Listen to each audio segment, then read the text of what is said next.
মানবতা বিরোধী অপরাধে জড়িত রাজনৈতিক দলের বিরুদ্ধে ট্রাইব্যুনাল শাস্তিমূলক ব্যবস্থা নেওয়ার সুপারিশ করতে পারবে এমন বিধান রেখে আন্তর্জাতিক অপরাধ ট্রাইব্যুনাল অধ্যাদেশ 2024-এর খসড়া অনুমোদন দিয়েছে উপদেষ্টা পরিষদ।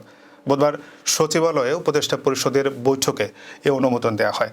প্রধান উপদেষ্টা ডক্টর মোহাম্মদ ইউনূস বৈঠকে সভাপতিত্ব করেন। 1973 সালের আন্তর্জাতিক অপরাধ ট্রাইব্যুনালে আইন সংশোধন করে আইন মন্ত্রণালয়ের লেজিসলেটিভ ও সংসদ বিষয়ক বিভাগ এই অধ্যাদেশ এনেছে। মঙ্গলবার খসড়া অধ্যাদেশের বিষয়ে আইন, বিচার ও সংসদ বিষয়ক উপদেষ্টা আসিফ নজরুল সাংবাদিকদের জানান, আদালত যদি মনে করেন তাহলে অপরাধী রাজনৈতিক দলের বিরুদ্ধে শাস্তিমূলক ব্যবস্থা নেওয়ার জন্য সংশ্লিষ্ট কর্তৃপক্ষের কাছে সুপারিশ করতে পারবে। স্বরাষ্ট্র মন্ত্রণালয় আছে, নির্বাচন কমিশন আছে। আদালত যদি মনে করেন তারা সেটা করতে পারবে, তবে শাস্তি দেবেই এমন নয়, এমন প্রস্তাবনা অধ্যাদেশে রয়েছে।